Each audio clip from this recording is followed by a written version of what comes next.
안녕하세요. 반갑습니다. 서점에 가는 여자입니다.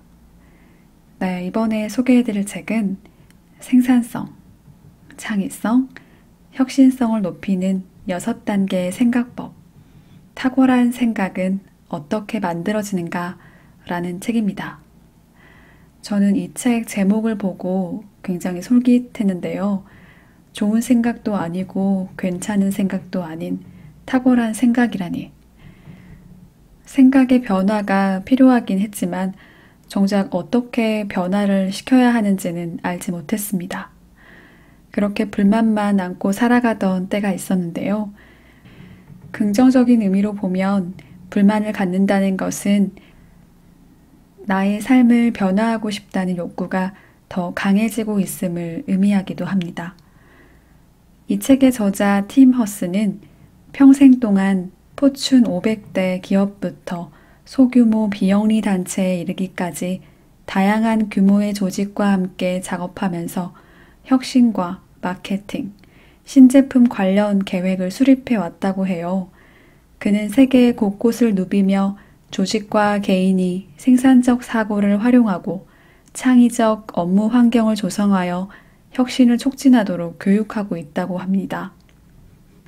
저는 이 책 커버에 있는 그림이 참 인상적이었는데요. 수면 위로 보이는 모습만 보면 왠지 아래에 상어가 있을 것 같았는데 알고 보니 상어탈을 쓴 것처럼 아래에는 귀여운 물고기가 존재할 뿐이었습니다. 우리가 사는 삶도 사실은 별것 아닌 일이 많은데 잔뜩 겁을 집어먹고 사는 것 아닐까 싶습니다. 막상 해보니 또 해볼 만한 일들이 생각보다 꽤 많았던 지난날을 돌이켜보면 사실 그리 겁내면서 살 건 없는 것 같아요.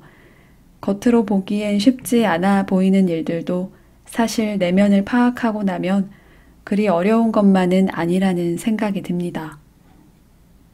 이 책의 내용은 생산성, 창의성, 혁신성을 높이는 6단계 생각법에 대해서 주로 다뤄지고 있는데요. 그중 생산성에 기반한 생산적 사고에 중점을 두고 있었습니다. 여기 생산적이고 창의적인 생각을 하기 위해 우리에게 필요한 3가지 요소가 있어요. 첫 번째는 태도입니다. 더 나아지고 싶다면 변화를 위해 의식적으로 노력해야 합니다. 그리고 자발성과 용기, 지구력도 필요하죠. 두 번째는 원칙을 배우고 내 것으로 만드는 일입니다. 어느 기술이나 완전히 내 것이 되기까지는 시간과 노력이 필요하지만 배울 수는 있어요. 이는 연습을 통해 뇌를 단련시킬 수 있습니다. 세 번째는 도구 상자인데요. 생각과 관련해서는 10개 정도의 핵심 도구가 있습니다. 이 책에는 이런 글이 적혀 있습니다. 우리의 일상 속에서 그거 말고 할 수 있는 일이 생각나지 않아서, 더 나은 방법을 찾지 못해서, 낡고 제한된, 게다가 자유를 억압하는 패턴에 따라 행동하고 반응하느라 우리 역시 얼마나 많은 불행을 키우고 견디면서 힘들어하는가. 더 나은 방법을 찾기만 한다면, 선택의 폭을 늘릴 수만 있다면 우리 세상은 얼마나 더 좋아지겠는가. 헨리 포드는 이런 말을 남겼다고 합니다. 생각은 무엇보다 어려운 일이다. 그래서 생각에 몰두하는 사람이 적은지도 모른다. 이 말에 반론을 제기할 수도 있을 거라 짐작한다. 말도 안 되는 소리. 나는 항상 생각을 하고 있어. 한시도 멈추는 일이 없는 걸. 과연 그럴까? 우리의 몸이 그렇듯이 뇌 역시도 에너지를 최소화하기 위해 다양한 전략을 사용한다고 한다. 그리고 뇌가 에너지를 보존하는 가장 효과적인 전략은 아예 생각을 하지 않는 것이다. 이는 대부분 주의 산만, 자극 반응, 익숙한 패턴 따르기, 이 셋 중 하나일 거라고 한다.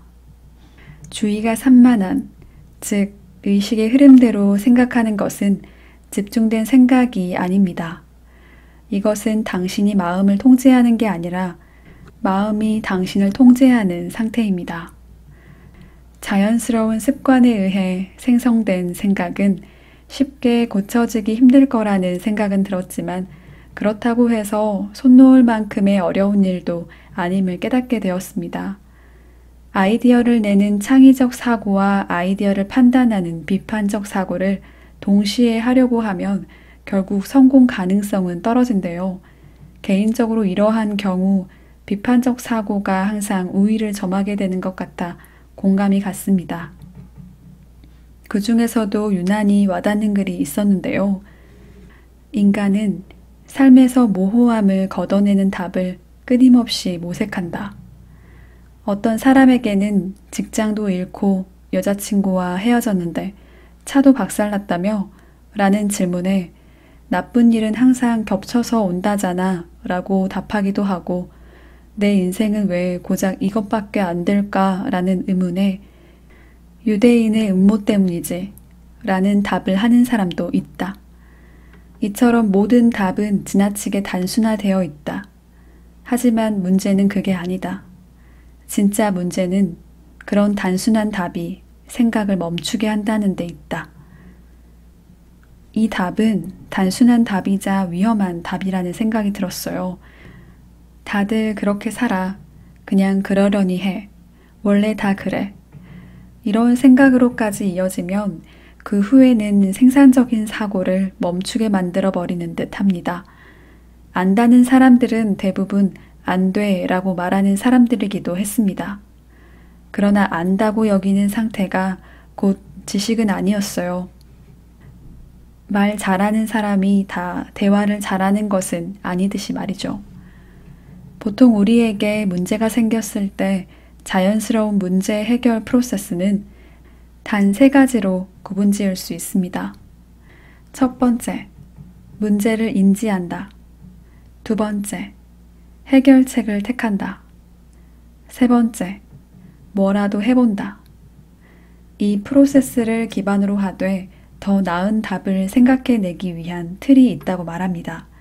그것은 종합적이고 반복 가능한 6단계의 틀이며 이를 통해 생산적 사고를 하면 생각을 더 잘할 수 있다고요. 무엇을 아는가 보다 어떻게 생각하는가가 더 중요합니다. 가장 먼저 알아야 할 것은 일이 뒤죽박죽이거나 엉망진창이 아니라면 불만도 없고 따라서 애초에 생산적 사고도 필요하지 않을 거라는 겁니다. 그렇게 문제는 보통 엉망진창 속에서 시작됩니다. 우리의 삶에서 일어나는 불만에 대해 그저 단순히 참아내야만 하는 것이 아니라 변화를 이끄는 자극 요인이라는 것을 다시금 깨닫게 됩니다. 탁월한 생각을 위해 생산적 사고를 하는 방법에 대해서 구체적으로 잘 나와 있는 책이란 생각이 들었어요. 처음에는 자기계발서에 가까운 책이라고 여겼는데 팀워크나 조직 간에 필요한 내용, 창의적인 아이디어를 많이 도출해낼 수 있는 방법도 담겨있는 책이라고 보시면 좋을 듯 합니다. 생산적이고 창의적인 생각 훈련에 대해서 좀 더 알고 싶은 분들이라면 이 책을 한번 읽어보시길 추천드릴게요. 네, 오늘은 여기까지 하겠습니다. 들어주셔서 감사하고요. 행복한 하루 되세요.